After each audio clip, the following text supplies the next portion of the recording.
Michigan's Secretary of State, Jocelyn Benson.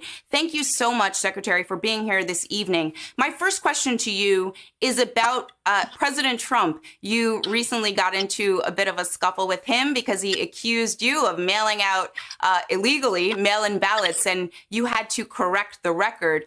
In terms of the impact of what's happening with the Postal Service, though, what is your response to the perceived attacks on the Postal Service from this administration?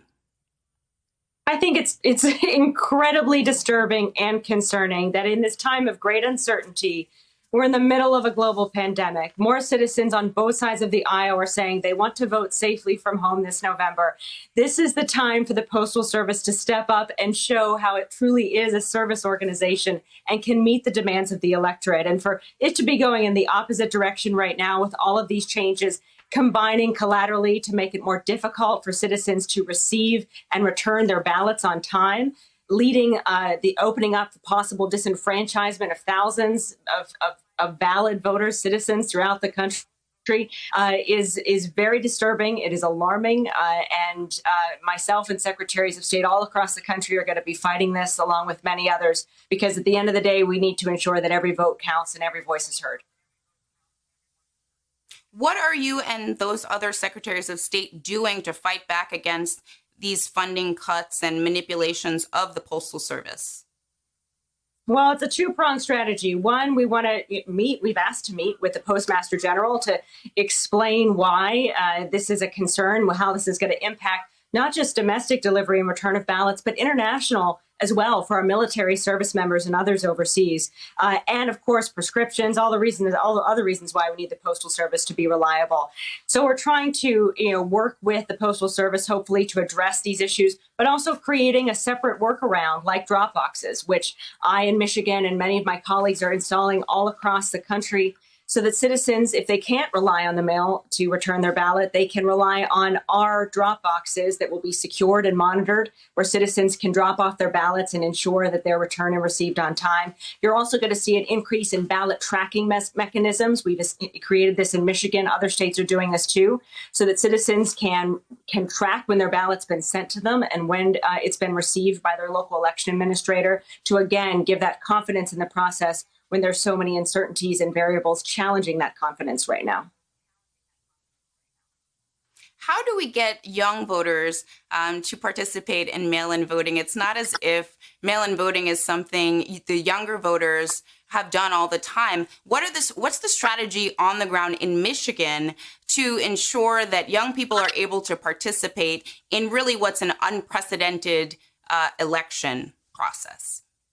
Well, interestingly, in Michigan, we saw a number of changes that voters enacted in 2018 that have enabled more young people to vote, in particular, allowing people to register to vote on Election Day and then vote right there in their clerk's office.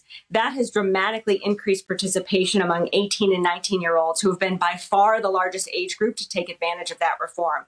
On top of that, college-age students, as well as highly mobile young people who've been moving and going different places, we're seeing them take advantage of the opportunity to vote by mail because it ensures they're able to get their ballot wherever they are and return it. But the key this year, especially with all these challenges with the Postal Service, is to do this early. Request your ballot as soon as you can, return it as soon as you can, and track it to make sure it's received and counted.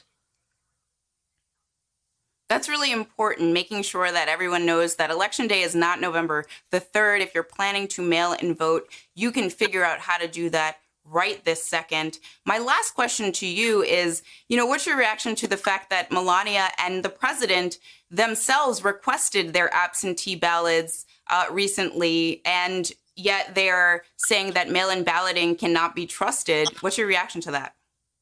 Yeah, first of all, there's zero difference between voting absentee and voting by mail. And absentee voting has been happening in our country for years. And of course, as you noted, not just the president, not just the family, but his staff as well have voted by mail. Democrats and Republicans have agreed that it's safe for years. And several states like Colorado, Utah, and Oregon have all been voting by mail for decades, safely, securely, with infinitesimal levels of fraud.